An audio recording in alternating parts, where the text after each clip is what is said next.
Good morning, students. How are you doing? Hope everything is fine. So today I am going to explain you types of sentence. Before that, I explained you words, letters and sentences and parts of sentence, subject and predicate. इससे पहले मैंने आपको समझाया है sentence के कितने parts होते हैं और लेटर्स, वर्ड्स और सेंटेंस के बारे में, और आई होप आपको इनकी डेफिनेशंस अच्छे से लर्न हो गई होगी।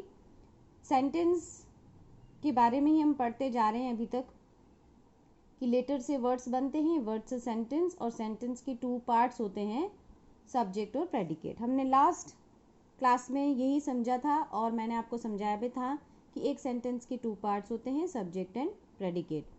अब आज हम पढ़ेंगे टाइप्स ऑफ सेंटेंसेस के बारे में। देखिए, सब्जेक्ट और प्रेडिकेट वो सेंटेंस के पार्ट होते हैं, है ना, और टाइप्स ऑफ सेंटेंस जो होते हैं सेंटेंस के टाइप्स होते हैं। आप इन दोनों को मिक्स मत कर लेना, ठीक है। टाइप्स ऑफ सेंटेंस में जितने भी टाइप के सेंटेंस होंगे उसमें सब्जेक्ट और प्रेडिकेट तो होगा ही होगा, ठीक है, क्योंकि सेंटेंस के टू पार्ट्स होते हैं। बट टाइप्स ऑफ सेंटेंस में अलग अलग तरीके के सेंटेंस होते हैं जिन्हें हमें आइडेंटिफाई करना होता है। तो हम एग्जाम्पल के साथ करेंगे। देखिए, फर्स्ट एग्जाम्पल अपनी इंग्लिश की जो है ग्रामर की आप बुक निकालिए और उसके अंदर आप देखिए कि जो एग्जाम्पल है जो मैं बताने जा रही हूँ, देखिए यहाँ पर example A, what is your name, ठीक है ना। अब देखिए इसमें क्या पूछा गया, आपसे क्वेश्चन पूछा गया है ना, ठीक है। अगर आपसे क्वेश्चन पूछा गया है, ठीक है, आप सेंटेंस नंबर ए में देख लीजिए, आपसे क्वेश्चन पूछा गया है। Sentence number B, my name is David. अब उसका आंसर दे रहा है माई नेम इज़ डेविड। ये एक स्टेटमेंट है, आपने आंसर दिया, सिंपल सेंटेंस, ठीक है, इसमें कोई क्वेश्चन नहीं पूछा गया है। तो sentence A is an interrogative sentence, it asks a question and it ends with question mark. ये क्वेश्चन मार्क है। तो देखिए इसमें बता दिया गया है कि सेंटेंस ए एक इंटरोगेटिव सेंटेंस है क्योंकि इसके अंदर क्वेश्चन पूछा है और ये क्वेश्चन मार्क से एंड हो रहा है। तो ऐसे सेंटेंस जिसमें क्वेश्चंस पूछे जाते हैं और उनके लास्ट में क्वेश्चन मार्क आता है वो इंटरोगेटिव सेंटेंसेस होते हैं। बहुत सारे सेंटेंस होते हैं इंटरोगेटिव, जितने भी क्वेश्चन से रिलेटेड सेंटेंस बनेंगे वो इंट्रोगेटिव सेंटेंस होंगे। और उसको आप कैसे पहचानोगे, पहले तो आप क्वेश्चन से ही पहचान लोगे और लास्ट में क्या होता है उनके क्वेश्चन मार्क, ठीक है। नेक्स्ट जो है sentence B is a declarative sentence. Sentence B को डिक्लेरेटिव सेंटेंस कहा गया है। इट मेक्स अ स्टेटमेंट, क्योंकि इसमें स्टेटमेंट है, स्टेटमेंट का मतलब सिर्फ बात कही गई है, स्टेटमेंट कहा गया है। And it ends with full stop, और ये फुल स्टॉप से एंड होता है। तो ये सिंपल सा सेंटेंस है जिसमें सिर्फ स्टेटमेंट है, सिर्फ बात कही गई है। तो ये जो सेंटेंस है इन्हें हम डिक्लेरेटिव सेंटेंस कहेंगे।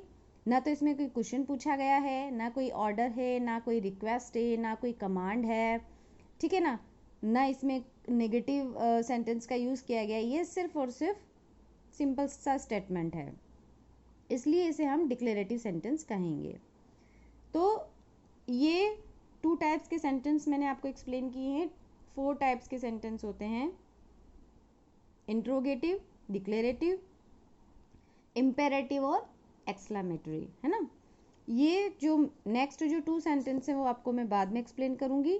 आज ये ही फिर से समझा देती हूँ कि सेंटेंस ए एक इंट्रोगेटिव सेंटेंस है क्योंकि उसमें क्वेश्चंस पूछा गया है। तो ऐसे सेंटेंस जिसमें क्वेश्चंस पूछे जाते हैं और लास्ट में क्वेश्चन मार्क आता है वो इंट्रोगेटिव सेंटेंस होते हैं। सेंटेंस बी एक डिक्लेरेटिव सेंटेंस है क्योंकि ये इसमें स्टेटमेंट है, मतलब ये एक तरह का स्टेटमेंट है और इसमें फुल स्टॉप लगता है लास्ट में। तो जितने भी स्टेटमेंट्स होते हैं वो डिक्लेरेटिव सेंटेंस में आते हैं और उनमें लास्ट में फुल स्टॉप लगता है। और सेंटेंस लिखने का नियम तो आपको अच्छे से पता ही है कि सेंटेंस जो है कैपिटल लेटर से स्टार्ट होता है एंड फुल स्टॉप से, क्वेश्चन मार्क से या फिर एक्सक्लेमेशन मार्क से होता है। ओके, तो इससे रिलेटेड ये एक एक्सरसाइज है, एक्सरसाइज नंबर के, राइट डिक्लेरेटिव और interrogative to identify these sentences and use appropriate punctuations. अब देखिए ये पूरी एक्सरसाइज जो है मैं आपको समझा रही हूँ आपको डिक्लेरेटिव के लिए डी लिखना है और इंट्रोगेटिव के लिए आई लिखना है। आपको फुल स्पेलिंग लिखने की ज़रूरत नहीं है। और पंक्चुएशन मार्क्स भी यूज़ करना है। मीन्स कहने का मतलब जहाँ पर डिक्लेरेटिव सेंटेंस है आपको फुल स्टॉप लगाना है, और जहाँ पर इंट्रोगेटिव सेंटेंस है वहाँ आपको क्वेश्चन मार्क लगाना है। तो मैंने ऑलरेडी यहाँ पर कर रखा है। We like to listen to music, ठीक है। तो ये एक स्टेटमेंट है, तो पहले हम यहाँ लास्ट में फुल स्टॉप लगा देंगे, और ये डिक्लेरेटिव सेंटेंस है तो हमने यहाँ पर डी लिखा है। Do you have an extra pencil, क्या तुम्हारे पास कोई एक्स्ट्रा पेंसिल है। हम किसी से कुछ क्वेश्चन पूछ रहे हैं, तो यहाँ पर क्वेश्चन मार्क आ गया, और यहाँ पर ये अगर इंट्रोगेटिव सेंटेंस है तो आई लिख दिया। Mohan is going to Delhi, एक स्टेटमेंट है ना। तो अब इसमें लास्ट में हम पहले फुल स्टॉप लगाएंगे, और ये अगर स्टेटमेंट है तो ये डिक्लेरेटिव सेंटेंस में आता है तो हम यहाँ पर डी लगाएंगे, सॉरी डी लिखेंगे। What is your brother's name, again आपको पता ही चल गया कि ये इसमें क्वेश्चन पूछा गया है, तो पहले हम यहाँ पर क्वेश्चन मार्क लगा देंगे, और अगर ये इंट्रोगेटिव सेंटेंस है तो हम यहाँ आई लिखेंगे। I have to buy a gift for Meeta, again ये स्टेटमेंट है तो यहाँ पर फुल स्टॉप लगेगा, and then we will write D declarative. Joseph likes toffees, Joseph को टॉफीज पसंद है, अगेन ये एक स्टेटमेंट है, सो हम यहाँ पर फुल स्टॉप लगाएंगे, and we will write D for declarative. How is your father's health, तुम्हारे फादर की हेल्थ कैसी है, मतलब तुम्हारे पापा की तबीयत कैसी है। So we are going to ask a question, so we will put question mark and then we will write I here. Next, why are you unhappy today, again we are in this sentence the question is put up, so we will put a question mark and then we will write here I. Let us call her to our party, चलो हम उसे party पर बुलाते हैं, यानी कि हम उसे बुलाएंगे। तो ये एक स्टेटमेंट है, तो यहाँ पर डिक्लेरेटिव आ गया।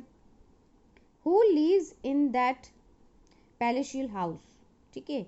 तो यहाँ पर एक क्वेश्चन पुट अप हुआ है, तो हम यहाँ पर क्वेश्चन मार्क लगाएंगे, और उसके बाद में हम यहाँ पर इंट्रोगेटिव सेंटेंस का आई लिख देंगे। So you have to do like this and hope you understand well. तो आपको क्या करना है कि डिक्लेरेटिव सेंटेंस के लिए डी लिखना है, फिर समझा रही हूँ, इंट्रोगेटिव के लिए आई लिखना है। आप फुल स्पेलिंग ना लिखें, मिस्टेक करोगे, ओके। और पेंसिल से करना है, एंड होप आपको इंट्रोगेटिव और डिक्लेरेटिव सेंटेंस के बीच का डिफरेंस भी समझ में आ गया होगा। स्टार्ट कैसे करते हैं, एंड कैसे करते हैं, और फिर नेक्स्ट मैं आपको एक्सप्लेन करूँगी कि डिक्लेरेटिव सेंटेंस के भी 2 तरह के स्टेटमेंट होते हैं, वो कल, ओके। आज आप ये एक्सरसाइज कर लेना, और फिर भी अगर आपको कुछ समझ में नहीं आता है तो आप मुझसे पूछ सकते हो।